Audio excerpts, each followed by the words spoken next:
Vous Oui, c'est bon. m'entendez? Bonsoir tout le monde. Togolaises, Togolais de la diaspora. Mes chers frères et sœurs, le Togo, notre pays, est devenu aujourd'hui, au vu et au su du monde entier, un État pris en otage par une minorité prédatrice au pouvoir depuis le 13 janvier 1963. 61 longues années. Ne trouvez-vous pas que c'est assez? Une poignée de dirigeants qui affichent une démocratie de façade, mais qui ont en réalité fait de l'État togolais leur vache à lait, en leur nom propre ou ceux de leurs parents et proches. Ils sont les riches propriétaires de bâtiments luxueux, de villas somptueuses, d'hôtels étoilés, de fermes gigantesques et de diverses sociétés écrans qui se multiplient sans qu'on ait la moindre idée ni de l'origine, ni de la légalité des capitaux utilisés. Ces gens-là se pensent propriétaires du Togo, qu'ils se permettent de transmettre de père en fils et en petit-fils, bientôt, si nous ne faisons rien. Pendant ce temps, combien de Togolais meurent de faim ou de manque de soins? Une jeunesse abandonnée, réduite au chômage ou condamnée à la prison, à l'exil ou à vivre dans la rue. Un enseignement au rabais pratiqué par des enseignants profondément maltraités, déconsidérés, méprisés. Un réel délabrement de la sécurité alimentaire et de la santé de la population. Une absence scandaleuse d'accès à l'eau potable et à l'énergie électrique. Des services publics politisés à l'excès, privatisés par le parti État au pouvoir et mis à son seul service. Vous savez mieux que moi, au Togo, on ne peut pas avoir le moindre papier administratif si on ne bakchiche pas. Vous appelez ça un État? La justice est au service exclusif du pouvoir politique. La Cour constitutionnelle est désacralisée, totalement partiale, discréditée. La commission électorale, réputée indépendante, mais en réalité un ramassis de militants RPT UNIR, corrompus sans foi ni loi. Un paradis des violations des droits humains. Une culture de l'insécurité assumée. Au Togo, notre pays bien-aimé, aucune voie pacifique n'est ouverte ni pour la démocratie politique, ni pour le développement économique. Rappelez-vous, nous avons organisé 1001 manifestations, des centaines de marches, des sit-ins en vain. Nous avons lancé une grande grève générale illimitée pendant laquelle le peuple a souffert de la faim en vain.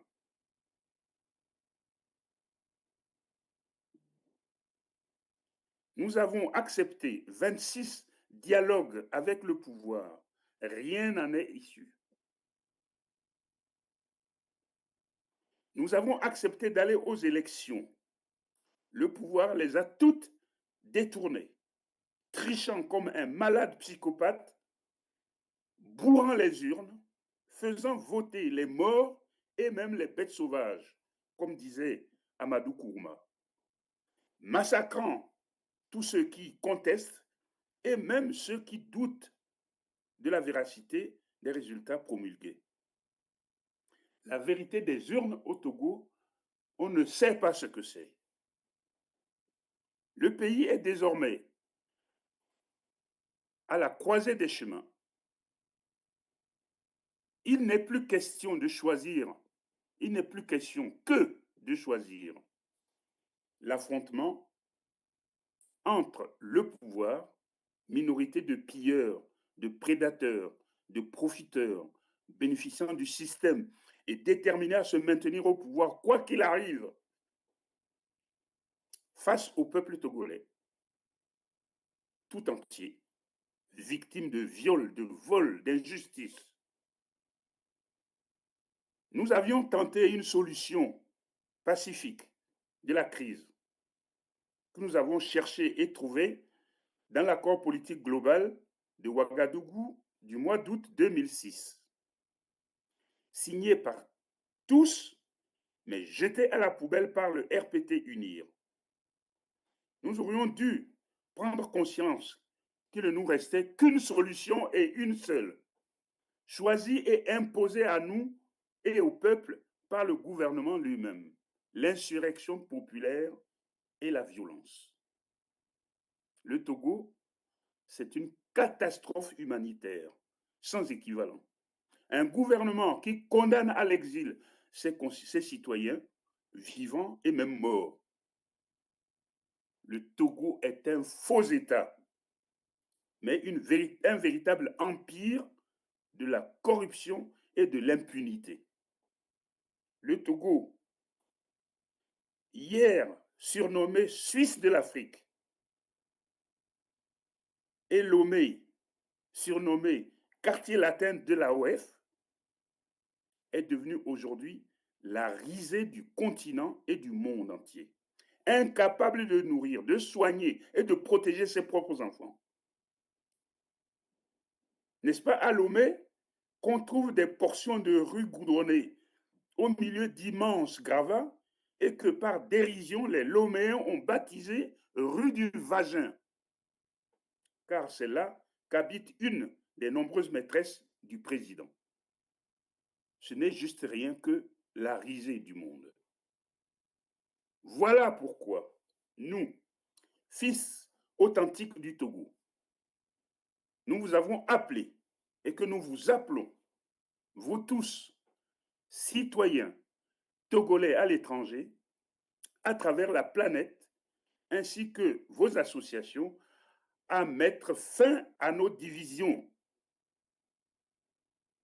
Ça n'existe pas, un Évé, un Kabiet, un Bassard, qui se regardent en chien de faïence et laissent massacrer les femmes et les hommes de notre pays. Ça n'existe pas. Un Togolais du Nord et un Togolais du Sud, incapables de s'entendre, de se parler. Il n'existe qu'une seule nation, le Togo, et qu'un seul peuple, le peuple togolais. Tout comme moi, vous savez combien nous sommes riches en organisations diverses et variées. Alors, vous me demandez pourquoi, j'ai eu cette question plusieurs fois, pourquoi une nouvelle organisation, une organisation de plus? Eh bien, je m'en vais vous répondre.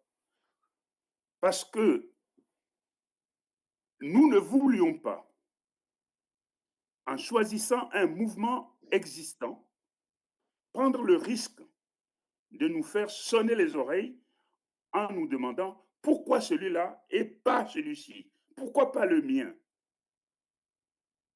Il nous est donc clairement apparu qu'il fallait créer un nouveau mouvement, libre de toute culture de division, afin que nous repartions vierges de toute difficulté et puissions nous unir pour notre combat unique, la libération nationale du Togo, par nous-mêmes, dans l'unité totale de ces enfants.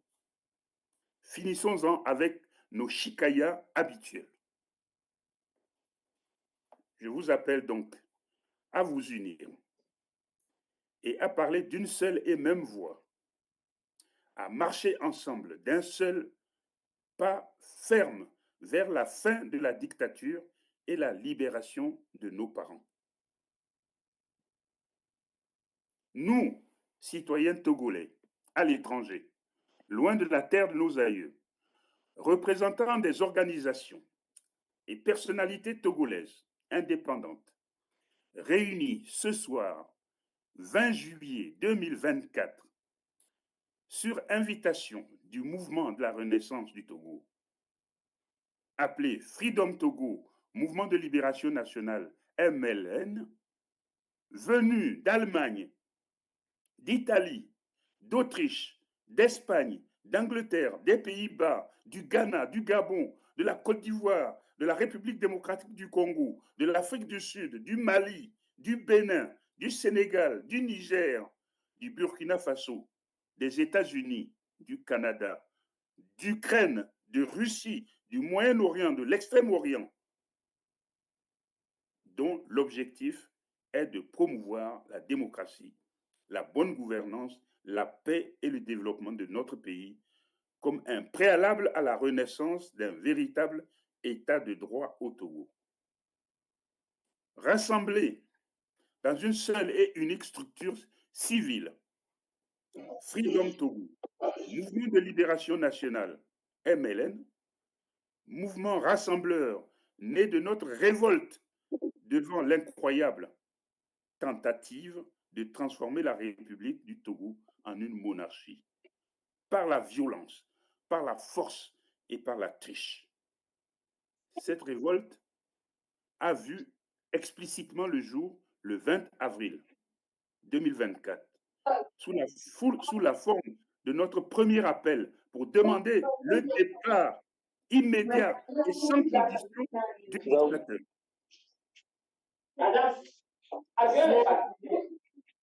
Fort doit partir maintenant et le plus vite sera le mieux. Nous annonçons ce jour, 20 juillet 2024, Urbi et Orbi, à la ville et à l'univers, la naissance sous le sceau de l'unité de tous les Togolais à l'étranger, de notre mouvement, ayant pour unique objectif la libération de notre pays. Faisons de notre mouvement le symbole de notre unité face à l'injustice, à la corruption, à la manipulation, à la dictature et de notre volonté inébranlable de libération du Togo. Nous lançons un appel au peuple togolais dans toutes ses composantes, les jeunes et les vieux, les hommes et les femmes, les civils et les militaires, les artisans et les commerçants, les coopératives et les syndicats, les étudiants et les lycéens, les collégiens et les écoliers, les églises, les temples, les mosquées, les citadins et les villageois, les habitants de toutes les régions, les membres de toutes les ethnies, les cultivateurs et les ouvriers, les chômeurs et les travailleurs. Nous leur demandons instamment à tous et à toutes de nous rejoindre dans notre volonté de chasser définitivement du pouvoir Faure Gnassingbé, grand prédateur du peuple togolais et de notre pays. Dans un mouvement d'ensemble, le jour venu, nous devons nous soulever à l'unisson pour écraser, noyer dans notre colère les tenants de ce pouvoir pourri jusqu'à la moelle. Nous exigerons alors le départ immédiat et sans condition de Gnassingbé du pouvoir. Nous sommes des millions. Le pouvoir est isolé. Ils ne vont pas tous nous tuer. Ou alors, qui vont-ils gouverner? Et je lance un appel singulier à nos frères militaires. Soldats du Togo, vous qui êtes censés assurer notre défense et notre sécurité, je connais vos souffrances. Mal nourris, mal habillés, mal logés, mal payés, mal considérés, maltraités, tous les jours que Dieu fait. Je connais toutes les pressions qu'ils exercent sur vous pour vous obliger au silence ou vous obliger à tirer sur vos parents. Je sais aussi que si beaucoup d'entre vous ont des armes, peu disposent librement de munitions. Vous êtes ainsi à la merci des djihadistes qui occupent le nord de notre pays. Vous savez mieux que quiconque comment le dictateur vous traite. Pour les plus zélés qui finissent par gêner, arrestation et aux oubliettes, sans pitié. Pour les autres qui peuvent avoir des envies de démocratie, la mort par balle ou par égorgement. Tout comme moi, vous savez que votre tour viendra. Pensez-vous pouvoir encore supporter cela longtemps? C'est vous que nous appelons en particulier, vous les membres des forces de défense et de sécurité, à refuser de violenter et à refuser de violenter vos sœurs, vos mères, vos épouses, vos enfants, rien que pour sauver un dictateur féroce. Chers frères et sœurs, les corps habillés, vous êtes les enfants de la République. Vous êtes les gardiens de la paix. Vous êtes les défenseurs de la terre de nos aïeux. Ne tirez plus sur vos enfants. Ne tirez plus sur vos propres parents. Prenez exemple sur vos aînés, ceux qui, pendant la révolution d'octobre, on a appelé les soldats du Potemkin. Solidarisez-vous avec le peuple. Crosse en l'air. Canon tourné vers le dictateur. Vous êtes les soldats du Togo, dignes filles et dignes fils de nos ancêtres. Répondez présent à notre appel, à la lutte pour l'accès de notre pays à la liberté pour tous, à la justice pour tous, à la démocratie pour tous. Ce pouvoir ne doit plus pouvoir compter sur vous pour se maintenir dans l'injustice dont vous êtes les premières victimes. Togolaises, Togolais de la diaspora, mes chers frères et sœurs, pour terminer, j'ai deux choses à vous dire. Il y va de la sincérité que j'attache à notre entreprise afin de tenter, pour ceux qui y sont ouverts, de vous démontrer que, contrairement à ce que quelques Togolais mal intentionnés, mais a priori peut-être de bonne foi, pensent, je ne suis pas le cheval de Troie ni de la France, ni d'aucun autre pays. Mon engagement est purement patriotiquement togolais et africain. Depuis 2012, l'année où j'ai fait la campagne présidentielle de François Hollande, j'ai toujours dit qu'il fallait que la France renonce au franc CFA pour que les Africains inventent leur propre monnaie et qu'ensuite la France rapatrie ses bases militaires dont je voyais mal le rôle sur le continent. François Hollande avait accepté ces deux conseils, mais s'en était écarté une fois au pouvoir à l'Élysée. J'ai été tellement en colère que j'ai cessé toute collaboration avec lui. Croyez-moi, je ne suis le cheval de Troie de personne et je ne suis pas à vendre. La deuxième mise au point est que je souhaite que tous les Togolais et toutes les Togolaises qui choisissent de nous rejoindre le fassent de bon cœur et avec loyauté. Je sais que la durée, 60 ans, 60 longues années de la dictature au Togo n'a épargné personne et qu'il est donc vain de rechercher des compatriotes vierges en quelque sorte. De gré ou de force, tous les Togolais ont plus ou moins été mêlés à ce crime contre l'humanité. Donc, tout Togolais est le bienvenu. Donc, toute Togolaise est la bienvenue. Je souhaite simplement que votre adhésion, qui est individuelle, soit sincèrement patriotique. On ne se ment pas, on ne se ment plus, on ne se trahit pas, on ne se trahit plus. J'ai dit. Je vous remercie.